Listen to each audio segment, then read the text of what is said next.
adoption of Bitcoin that need to be solved at the industry layer versus a point solution. And our first product that we rolled out tackles wallet addresses. So as all of you guys know, a 30-character wallet address is not very user-friendly. And so we've built a wallet name service that we've integrated with actually a number of partners on the stage and other folks out in the industry so that you can type an easy-to-remember wallet name into send fields instead of a complicated wallet address. Paul? Hi everyone, my name is Paul Pui. I'm CEO and co-founder of Airbits. We have a booth over here today, and we build, at least our mission is to build Bitcoin solutions that are very familiar to people while still retaining true blockchain and Bitcoin technology and decentralization, a really big focus on privacy and decentralization. And so we have right now an iPhone and Android mobile wallet that in our goal is try to feel somewhat like mobile banking, but underneath the covers you get true blockchain operations. All right, I'm Nick Sullivan. I'm the founder and CEO of ChangeTip. I'm also a mentor at 500 Startups and a mentor at Plug and Play Tech Center. And then I run the Bitcoin Syndicate with Gil Pinchina and Michael Turpin on AngelList. I'm pretty excited to talk about microtransactions as the specific use case for what can help drive the mass consumer adoption of Bitcoin. Hi, I'm CEO and co-founder of Purse.io. I think Steve set us up perfectly for the consumer incentive adoption issue, but our issue is to drive consumer incentives. So Purse is a marketplace that connects Amazon shoppers with unused gift card inventory, and we leverage Bitcoin technology to be able to provide 20% discounts off everything on Amazon. I don't usually talk like this, but I lost my voice yesterday, so please excuse me. My name is Connie Chung. I work for Expedia, and I'm the Senior Payments Product Manager for Expedia. We started accepting Bitcoin last year in June, and just with the goal, with the whole payments mind, I have a view of payments globally. So Bitcoin we just have in the US right now, and the goal is just to allow customers to be able to buy in whatever format they want travel. Today, it's offered just for hotels. All right, I'm going to be mean, and even though her voice is hurting, and at the risk of not getting their Dogecoin, Litecoin, Tether business, I'm going to pick on Connie. We are processing through Coinbase, not GoCoin. I understand, that's what I said. At the risk of not getting your other digital currencies that they don't process, at the risk of that, I'm going to ask you, was Expedia very satisfied, disappointed? Where in the spectrum of 1 to 10 were you when you launched Bitcoin payments? Very satisfied. I'm surprised by some of the numbers you presented. We've seen a lot higher, better numbers than what you've presented earlier.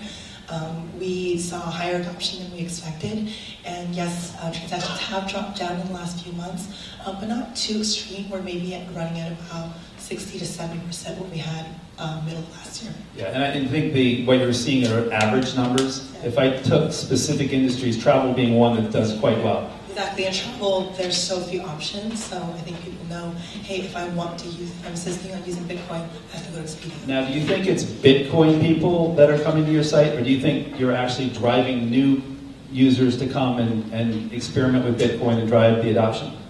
We see both. We've actually been monitoring really closely whether or not these were customers we've seen in the past that also happen to use Bitcoin. We have people specifically coming to our .com site, Expedia.com site, because that's the only one we have Bitcoin right now, based in EMEA, based in Europe. They have their own Expedia.co.uk site, but because we don't offer Bitcoin there, they come to our Expedia.com site. But they're coming specifically to pay with Bitcoin. Okay, you didn't give me the 1 to 10 number though.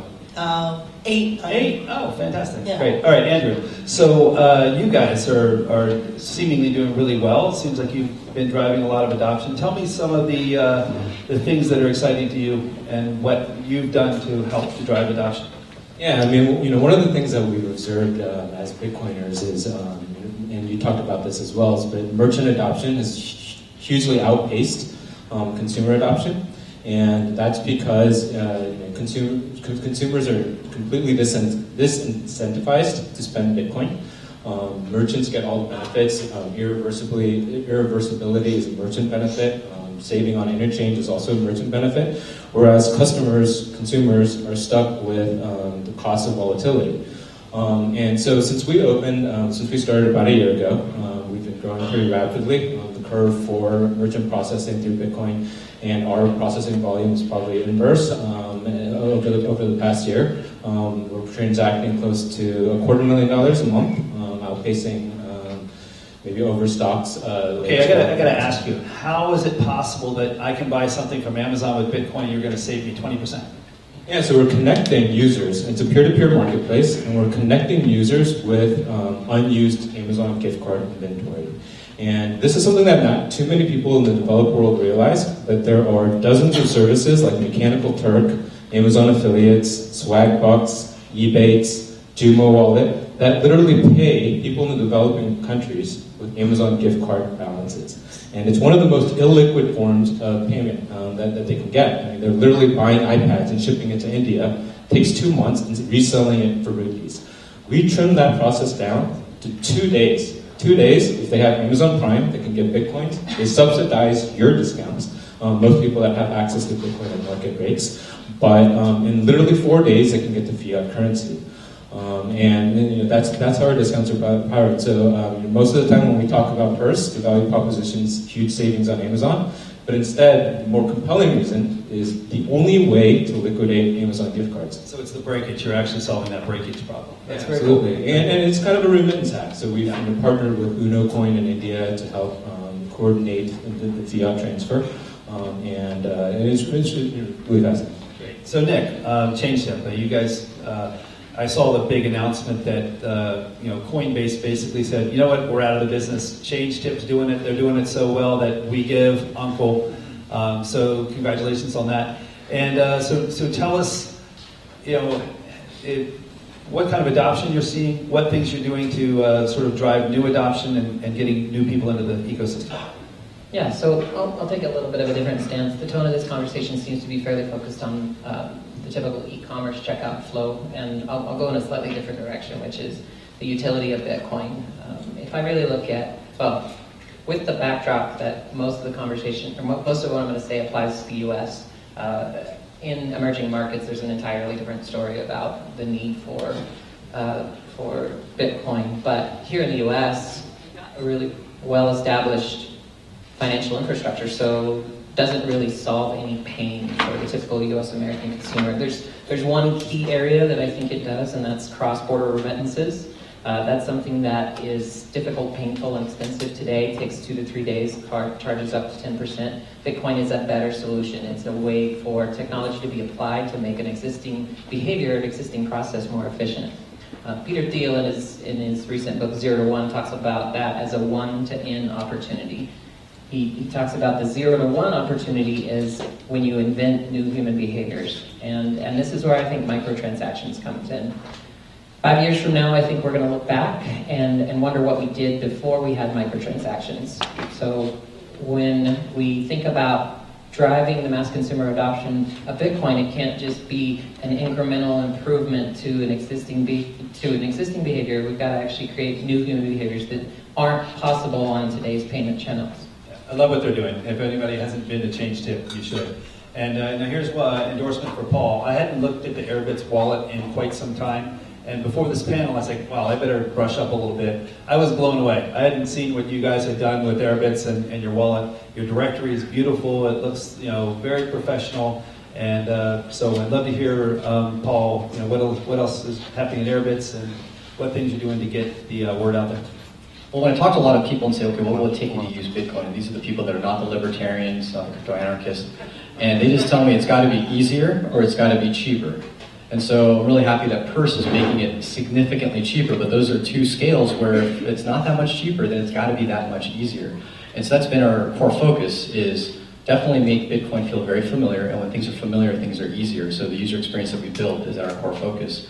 But at the same time, we don't compromise on the core fundamentals of you owning your own money, not centralizing it. You have financial privacy, you have financial freedom.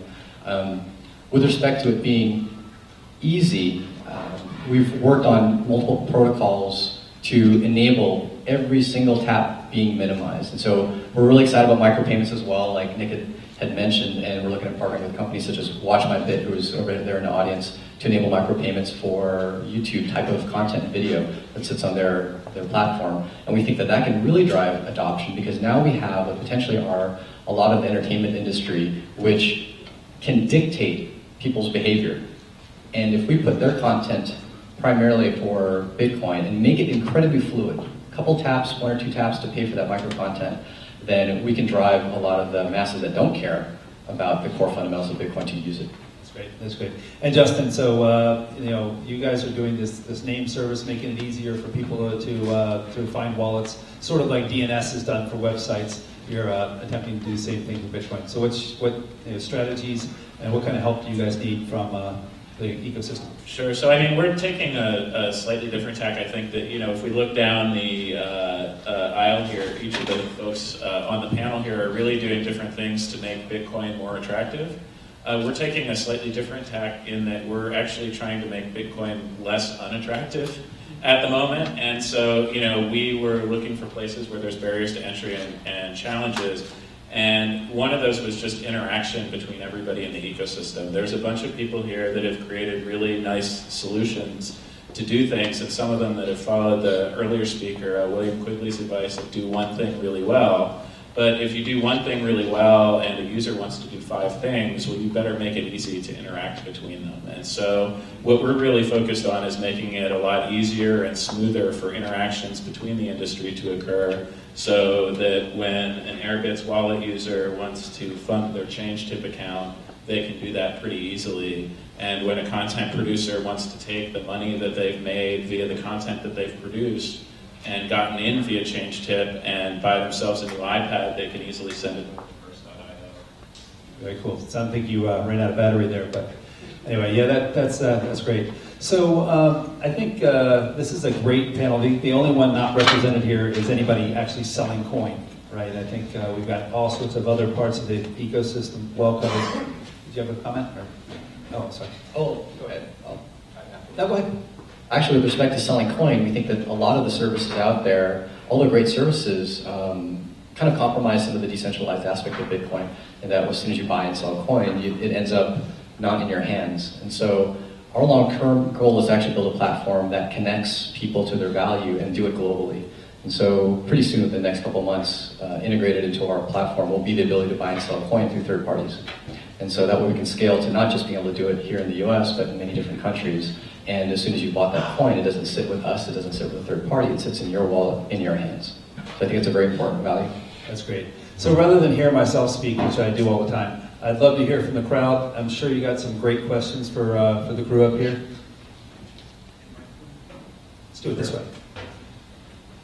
Hi, my name is Tim with AutoNet, African Umbrella Trust Organization and Network. I have a comment really for Nick. I've never met Nick before whatsoever, but my team is kind of scattered in different parts around the country and the globe, and we all work together on Slack and we use ChangeTip constantly. Awesome.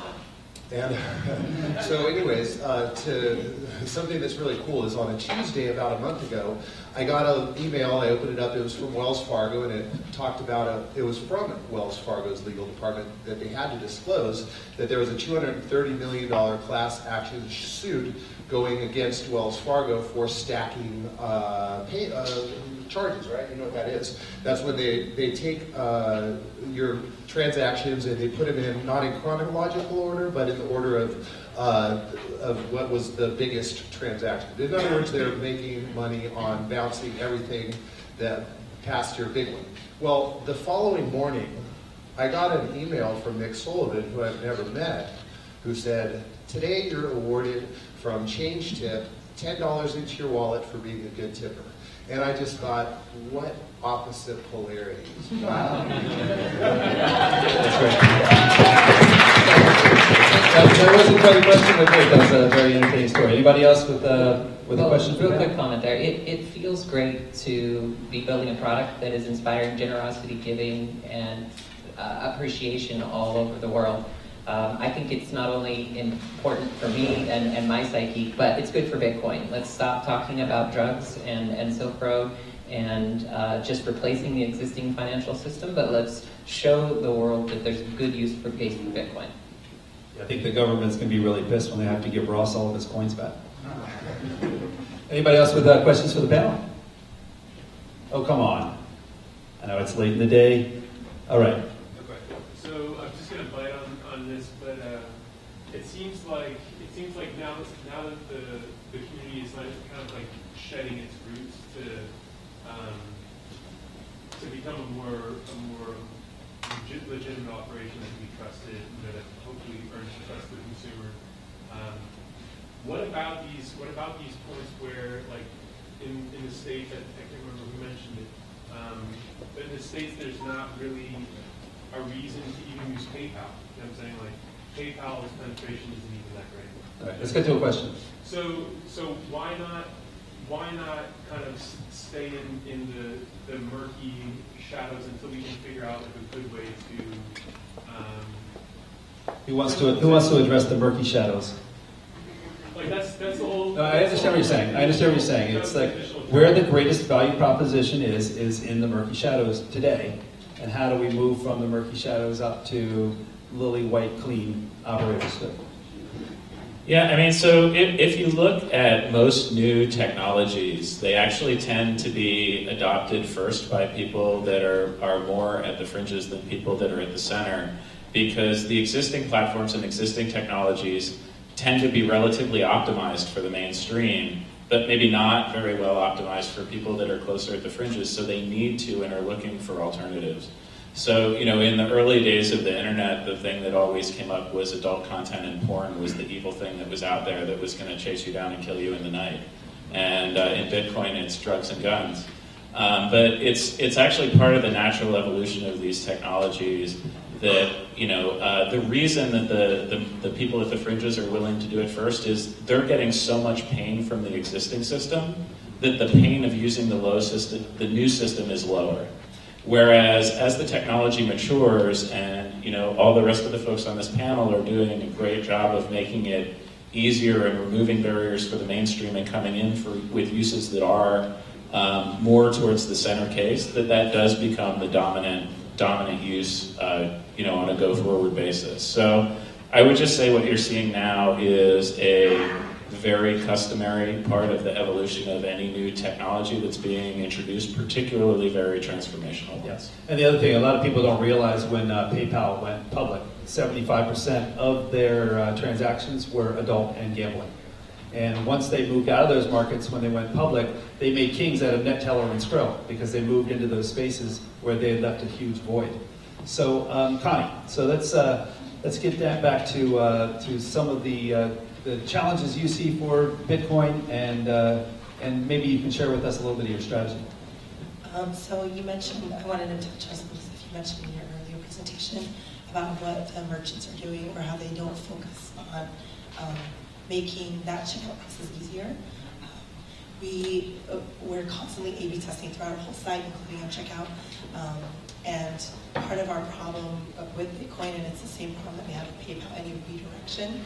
For those of you familiar, credit card payment, you get straight through. If you're using PayPal, Bitcoin, you get redirected off the site.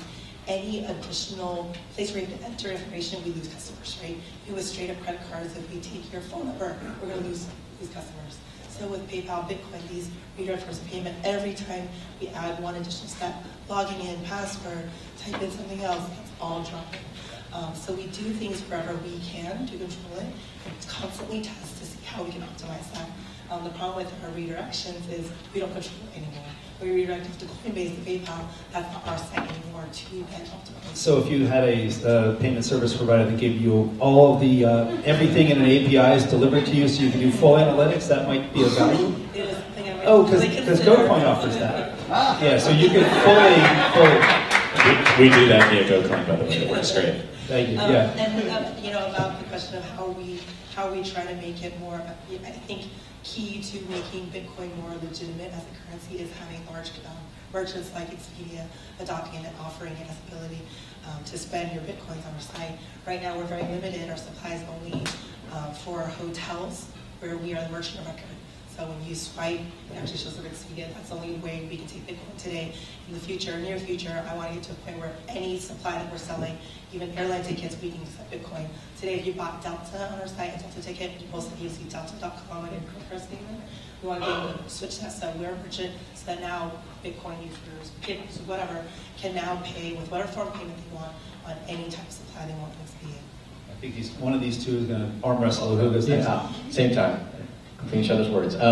One of the things I'm going to maybe pick on Expedia a little bit here is that I don't think it's a challenge to live on Bitcoin anymore. There's many places I can go to. I can go to Expedia. I can go to one of the wrapper sites, cheapair.com.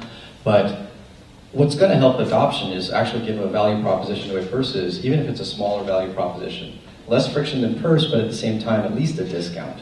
And merchants like Expedia are saving, I would think, they're saving money by accepting Bitcoin. They're saving on fraud, saving on risk, but they're not passing any of that along. So if any of you are out there, merchants accepting Bitcoin, show some love for the consumers because you're saving something in respect and pass the savings along.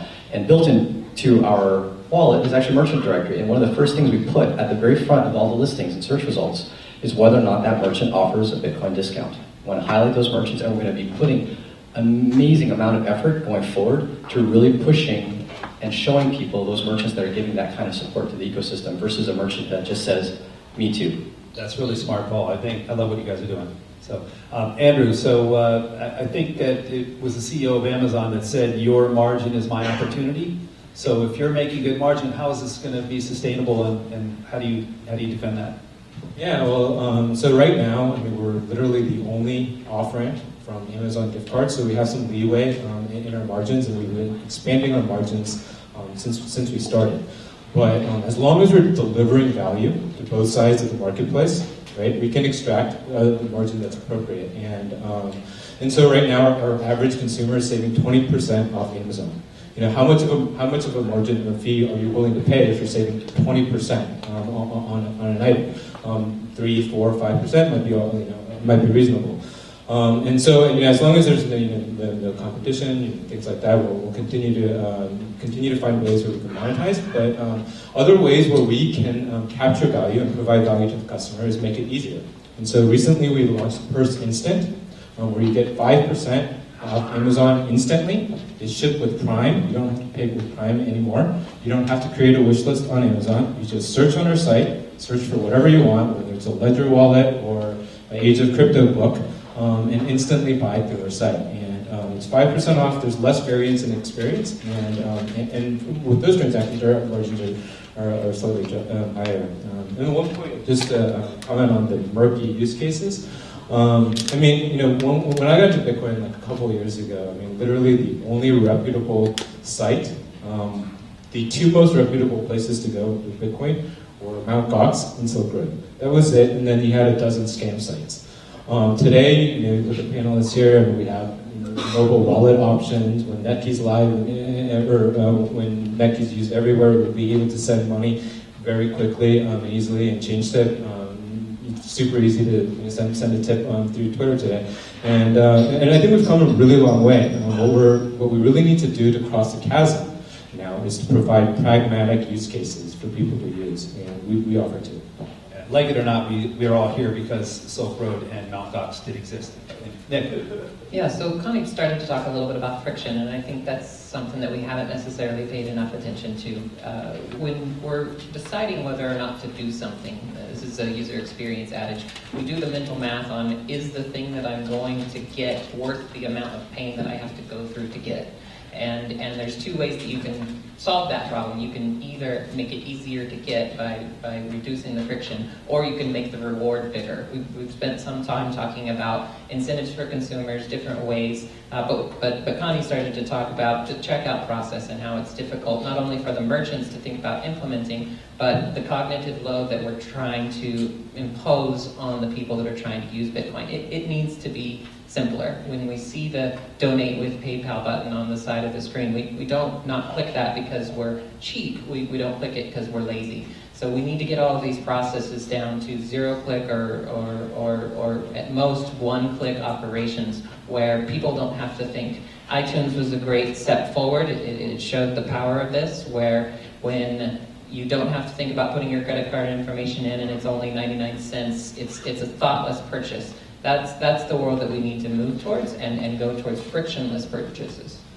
Andrew? I mean, I completely agree that usability will help drive adoption, but what I like to think about is, my parents or my mom, a long time ago, I think they would to get discounts on their groceries, they would wait on their mail, sort through their mail, find the items that they want, take a pair of scissors, clip it out, remember to take it to the groceries, use it at point of sale, just to save 5 to 10%, right? And I think people, if there's enough of a value proposition to use Bitcoin, I think people jump through all kinds of hurdles to save 5 or 25% off Amazon. I think they're willing to do a lot more than we give them. And I think the hard part still is getting the coin in the first place. If we can help to solve that problem, I think we're going to make a lot of progress. It blows me away in the analytics area that we have one gaming merchant who's quite large, who 2% of their transactions actually get completed. I'm like, what about the 98%? Don't you care? Like, do a little work. That's it. Take your question. For the Bitcoin-based companies up there, are you guys doing anything to reach beyond the Bitcoin ecosystem and our own conventions? I mean, I know Paul and I might be tuning up at the YouTube convention, but for everyone else, is there some place you can go to introduce this wonderful currency to the non-Bitcoiners? I think this one's mine. So it's been interesting to see the rapid growth of ChangeTip throughout what I believe has been largely the existing Bitcoin community. I think if you are in Bitcoin, you've either heard of ChangeTip or you're already a user. And what I'm not going to accept and what we're not going to allow for at our company is to have our growth be capped at growing the Bitcoin ecosystem linearly. The way that we look at it is our addressable audience is the combined audiences of all of the platforms we support. So Reddit, Twitter, GitHub, Facebook, Google+, YouTube. That's the way that we're looking at this. I believe the biggest thing that's held us back as an industry, and ChangeTip in specific, has been how hard it is to get Bitcoin for the normal user. And this is where I keep honing in on friction. So the typical process for getting Bitcoin is well suited for someone who has made a conscious decision that they're going to speculate, they're going to purchase it. Maybe it's someone with another motivation, whether it be privacy, anarchist, fuck the Federal Reserve Bank attitudes. They want to be able to do it, and that's what has them going through the pain. Actually, Monday, so I'm pretty excited to talk about this. I've been working on it since last May. We're going to enable people to come to changetip.com and buy $25 worth of Bitcoin with a credit card. And I think that's a huge step forward for the more casual user who just wants to dink around and play around with Bitcoin without going through a process that's roughly equivalent to opening up a bank account at some of the other sites. That's great. That's great. So, question in the back. Do you guys think that volatility is slowing adoption?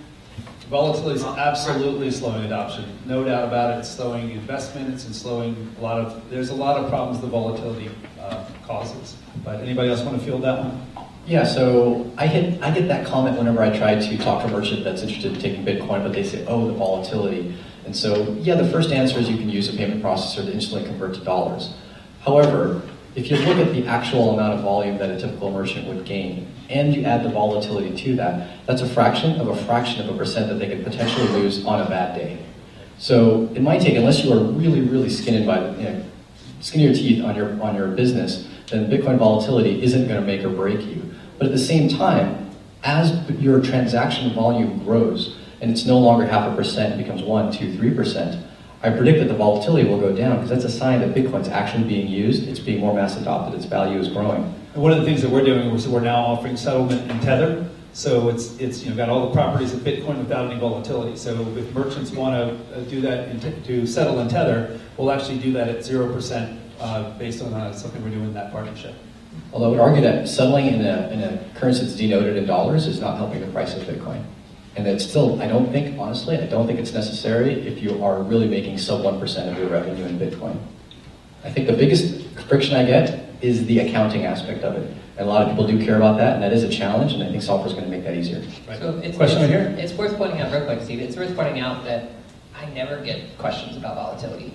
So I think microtransactions are an interesting carve out for people just don't care if their tip is worth 15% less the next day. So it's an interesting carve out. Yeah, that's a great point. Question right here. Yeah. My question is, so far all the discussion about adoption of Bitcoin and other cryptocurrencies has been centered around merchants and consumers. And have we ever considered reaching out beyond merchants to like suppliers, like having an oil company To supply chains. Bitcoin? Yeah, I think it's a great conversation. We've explored supply chain payments in Bitcoin. We get down to the volatility issue again. For example, we put in a deal that we did with Bitfury, for example, where they wanted to pay their suppliers for electricity, for their chips from Taiwan, all of these, they wanted to pay them in Bitcoin. We got down to the point of discussions, and they're like, we don't want exposure to the volatility. So that's in those cases, they're talking about pretty big numbers, so it does actually affect them if it's, changes by 20%. Anybody else want to comment on that? We don't deal with suppliers per se since we're simply a software company. However, we do everything in our company's power to complete the loop. I think that's what you're referring to. Try to complete the cycle of people utilizing Bitcoin, earning Bitcoin, spending Bitcoin. And so our entire company is driven on Bitcoin almost entirely, 90+%. If and when we do finally make money, it will be in Bitcoin. All of our employees and staff are paid in Bitcoin. We paid our rent in Bitcoin. Our lawyer is paid in Bitcoin, and all consultants. And so they have to make that actual conscious effort to convert it back into dollars. And we tell them that you should make a sound decision and that there is volatility, but it's entirely up to them. So we start with Bitcoin from the get-go and leave it to them to convert back into USD. Yeah, I think volatility is a small problem, but the real problem is directionality, right? When in 2013, when Bitcoin was just going up and up and up, nobody complained about volatility. And now that it's going the opposite direction, we're talking about volatility again. But I think there are definitely use cases we can build where, and definitely with more adoption, that volatility will increase. Justin? Yeah, just real quick there. There are some companies that are going after the supply chain aspect of it in some ways. There's a company called Align Commerce that's basically doing cross-border payments for companies, and they're doing a nice job with that. And I know there's some companies that are starting to look at entire industries that have trouble getting banked, like the legal marijuana industry in the US. And so that's a place where people are looking at ways to take on the entire supply chain end to end, because there's a place where people are stuck with literally bundles of cash that they can't deposit in banks. So there's a really strong use case available there. Yeah, I posted the other day on Facebook, I think the 2016 platform for the presidential candidates should be gay couples should be able to buy their weed with Bitcoin and protect it with a gun. So any other questions in the audience? Eric? You guys talked a lot about making Bitcoin easier to use, easier to get, and you're seeing a lot of payment technology advance in general in the fiat currency space, right? Venmo's extremely successful. Facebook payments, I would assume there's going to be some sort of payment technology integrated into every social media platform. How does the use case for Bitcoin stay compelling when all the other payment solutions are sort of catching up? Who wants to field that one? That's a hard one. This came up in my pitches, as you can imagine. The more astute investors said, well, wait a minute, this is kind of neat, but what is it about Bitcoin that makes it special? Micropayments have been talked about for a long time. Why Bitcoin? And I have three answers. One, the anonymity. I can send money to anybody on a social network. I don't have to know anything about their payment details. Two, since it's a peer-to-peer transaction, there's lower transaction fees or no transaction fees in the case of change tip. And then three, it's a currency neutralizer, so I don't have to worry about what the other person is on the other side. US dollar, you could argue, is almost that ubiquitous, but it is a true currency neutralizer. Yeah, I think Bitcoin, from just a payments perspective, and I used to work at Merrill Lynch covering emerging payments specifically, but there are areas of payment where Bitcoin is simply better, and areas where it's not. So if we're doing a peer-to-peer transfer in the US, and we both use Bank of America, that's just a database entry. That happens in a nanosecond. It doesn't cost anybody anything, and it's a very effective form of payment. But whereas, where Bitcoin has value is that it's programmable and it's internationally available, and you don't need to ask permission for it, and you can be your own bank. And there's areas where you can really leverage Bitcoin's properties and to make it better. And so, like usability, we're not there to Apple Pay standards yet, but we will when they get there. And there's plenty of other areas we've talked about. I think a lot of great people are working on creative problems around this, but Bitcoin is, this continuous innovation is not going to look, it's not going to be better in every aspect than every other payment solution. This has actually been a really, really interesting panel. I've been to so many different Bitcoin shows. It's fun to have so many diverse opinions and really smart people on the stage. And you guys have traveled from everywhere from San Diego to San Francisco and Seattle. And so I want to give you each sort of a final opportunity to sort of give your final profound thoughts, as I think we have to wrap up here at 5 o'clock. Oh, 5:10. Oh, sorry. Let's take another question then. Bob. So I think a lot of people don't look at payment processors as just a way to just process. I've used payment processors just to automate the payment process, not necessarily to change my Bitcoin into US dollars. And I was just curious, what percentage of people use GoCoin and use it just to kind of be the back end of process the payment, don't convert it to USD or convert it, 50-50. I know there's options. Yeah, interestingly, it's almost polar. It's either they take it all in Bitcoin or they take it all in dollars, pounds, or euro. And there's not a whole lot of people that use our split feature. And we're hoping that they'll start to change that behavior with something like the Tether coming on board, where they can hold it and then use that asset to hopefully pay their supply chain. I think it's interesting to me that I would think that a lot more people would be holding some percentage of Bitcoin. We usually recommend they hold about 10%, but I would say probably less than 5% actually use that split feature. What percent are Bitcoin versus dollars? Oh wow, it's almost 50-50. Yeah, it's actually surprisingly, that part is actually higher than I thought it would be, but it's almost split down the middle. Any other questions? Out here. Eric, I think you had one. Well done. I was going to ask Nick if there were any plans to tipping other things, art, and also Tip all the things. So, for example, can I tip anything I want of value to anybody, or is it just always going to be Bitcoin focused? So the question was, is the tipping going to be just Bitcoin focused, or will they open it up to other? Is it an all kinds question, or is it a USD tip charge It's question? just value in general. It doesn't have to be anything specific. Same goes for Airbus as well. You say you're completely Bitcoin ecosystem, but I struggle myself to find the legacy use cases that would allow that to actually scale. So we're starting off with Bitcoin, but in essence what we're building is a platform to help people secure digital assets and make it a very familiar process, feel like mobile banking, but in essence it's true ownership of digital assets. Now obviously the low-hanging fruit is Bitcoin. How do you secure a private key? How do you make it familiar? Then how do you then send and receive? But definitely in our future, we see being able to secure more than just a private key for Bitcoin. It can be a private key for other digital assets. It can be login credentials. It can be a private key to encrypt your secure communications. It could be, a lot of other things. Login credentials. So we're building that platform first and then incorporating what people demand on it. And it is an open source platform. If you are working on another currency, another asset that you need secure, encrypted storage, you can utilize that platform for it. So I spent a lot of time talking about friction. Our core competency is making payments easier, and with that, with our internal ledger, we don't necessarily care if it's Bitcoin, Visa, MasterCard, PayPal on the way in or out, airline miles. We just want to make it easy to transfer the value. Very good. Any other questions in the audience?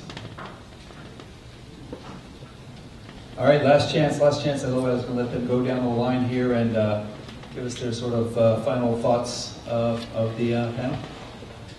Connie, you want to start? We'll put you on the spot. I don't have any profound thoughts, but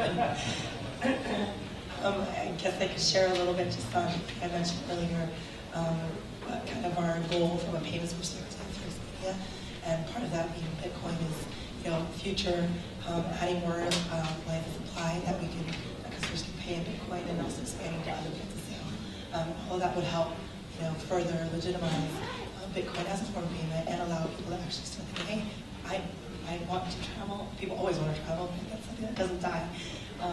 And hey, I can Bitcoin. So that's our Okay. I actually want to ask you one other question, because we've had an internal debate with my software developers where if somebody gets to the checkout, we have all these people that abandon, or a lot of people that abandon. And so I said, well, we should give them another option. And my guys say, I don't think we should, because it's going to distract them away from paying. But what's your opinion? We've definitely seen when people have other options, it distracts. If it's a peer payment PayPal, for example, for a while, when we redirected a customer over there, he said, hey, pay with PayPal, right? They started advertising bill me later, or what they call and we're not integrated with that. And the ones that did that converted to payment for us. So I'm paying. So any additional thing, any additional advertising, it's like, hey, I've already clicked, I want to pay with Bitcoin. Can you send me to something else? It's just distracting me more. So Okay, I guess I lose that argument. So, well, thanks. Andrew? Yeah, I mean, when we first started this business, it used to be pretty contrarian to talk about consumer incentives, because with Bitcoin's going up and up and up, it seemed like there were plenty of incentives for consumers. But our mission is to continue driving innovative use cases and pragmatic use cases that make Bitcoin worthwhile, make it worth all the hoops you have to jump through to even acquire Bitcoin today. And it would behoove us in a technology or mass adoption panel not to mention the technology adoption curve. And I think we're really early on. Everybody in this room, I think, is an innovator, or not even at an early adopter phase. When I think early adopter, I think about the people that stand in line to get the newest iPhone. There's tens of millions of those people, and we're nowhere near that. And so to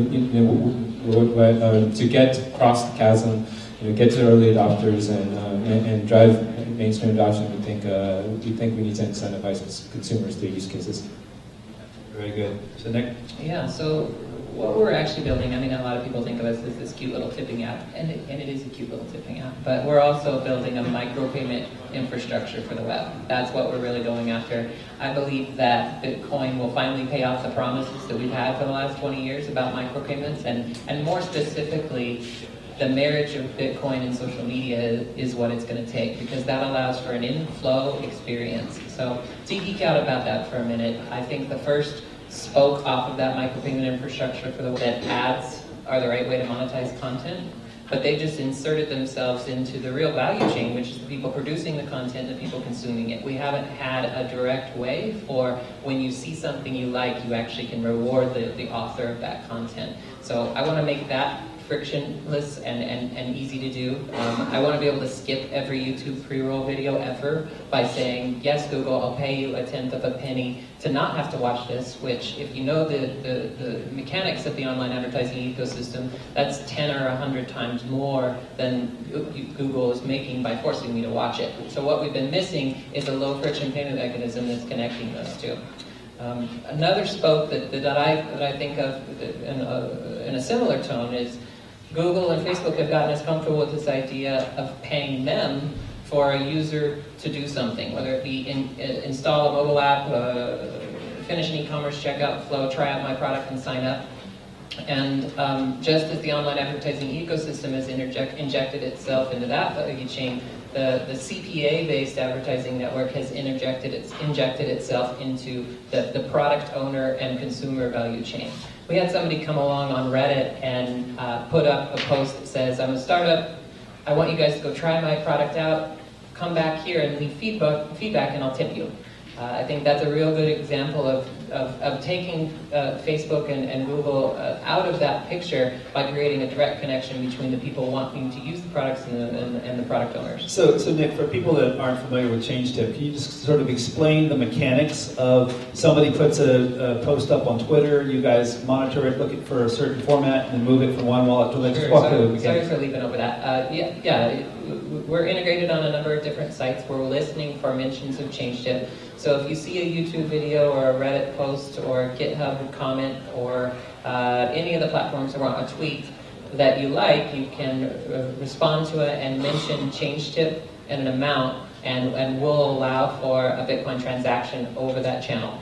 So I can actually send you a beer over Twitter. If there's anybody that's not familiar with it in the room, come grab me afterwards and I'll give you some free Bitcoin over Twitter. It's a very cool service. It's very cool indeed. So Paul, I have a feature request for the wallet. So I was looking through your directory, which is very cool, but what it doesn't have is sort of what you have on Waze, where like they say the police are going to be up here and it says, are they there or not? And so I want to see on the merchant directory something that gives the, are they still there? Because I saw a couple of people that were, that I happen to know aren't there anymore. So I think, hey, wait, I should be able to just thumbs down that they're no longer there, or something like that. But not that that would be the only thing, but enough votes. Anyway. So Paul. Well, as a comment to that, we definitely want to expand a lot of effort into the merchant directory, but our big focus is the wallet, and I think that's where a lot of the innovation is. The merchant directory is a feature of that wallet to drive people value once they own Bitcoin. And maybe not, well, somewhat related to this topic that I want to close on is, if someone asked the question of, well, how is Bitcoin competing against traditional payments? And I gave a bit of a talk about this in LA, actually, over here, about a month ago. In that if you look at all of the different payment systems we have ever used since the beginning of time, from like shells to gold to cash, not look at the currency, but look at the payment method. The most successful payment methods ever have been the most that are the ones that have been on the most open platform, the most decentralized, the ones where people can make the choice of how they want to receive payment and how they want to send payment. And as much as the Bitcoin industry loves to hate credit cards, it's actually a very open payment platform. A merchant can choose their processor, and a consumer can choose their bank. It's fairly open in that sense, and Visa became very successful when that platform became more open. And if we look at the mobile payment options in the space today, Bitcoin is the absolute most open platform in that I can use any real Bitcoin wallet, and a merchant processor can use either a wallet or a merchant processor like GoCoin to receive it, and it's all intercompatible. And each of those processors may have their benefits and disadvantages, and each of those wallets may have benefits and disadvantages. But as consumers we can choose, and as merchants we can choose, and I can send from consumer to consumer, merchant to merchant, merchant to consumer, you name it. And that's what's driven success in prior payment protocols, and decentralization is what I believe is going to bring success to Bitcoin, where these other mobile platforms that we're competing against, such as Apple Pay and Google Wallet and PayPal Wallet, which have absolutely sucked. Like, they just have not taken off the way they definitely hoped that they would. This is why I think we're going to succeed, and at its core is kind of decentralization. And so Bitcoin became successful over a lot of other digital currency that tried, because it was the one that was truly decentralized. It is a financial innovation because for the first time ever, people could hold their own digital value, not with a third party. Don't forget that. That's the reason why we're all sitting here today. If it wasn't for that simple fact that there is no middleman, there's no third party for you to send value, Bitcoin wouldn't be a revolution at all. So remember that in how you decide to utilize Bitcoin and how you support it, and how you implement it if you're a developer, because that's an incredibly important thing. It's why we're here today. And the same way that it was successful over prior currencies, I think that's what's going to make it successful going forward. Very good, very good. As William quickly said earlier, convenience beats better every time. So that's that point. Justin. Well, yeah, I'll be really quick. I mean, I just have a couple of things that I'd like to say. The main one is, as you know, the other folks on this panel have really done a great job of doing, focus on places where there's an inefficiency today that you can maximize, and use that as a way to pull users into your system and into the mainstream. You know, trying to go out and replicate a system that works well today, and just because it's on Bitcoin, may or may not win. But if you find use cases like travel, like micropayments, like dealing with inefficiencies with gift cards, like creating a great, you know, user experience that brings everything together, you have the opportunity to bring new users into the ecosystem that eventually tips us over into the tipping point where we are in the mainstream. And it's not going to be by going for where the banks are strong today. It's going to be by going after enough of the places that they're weak, that people see the benefits of what we're doing and move over. So I'd encourage you to look for those inefficiencies and to look for people that you can work with to take that one great thing that you're building and ensure that it's working with other things to create great user experiences. Awesome. Been a great panel. Thank you guys very much.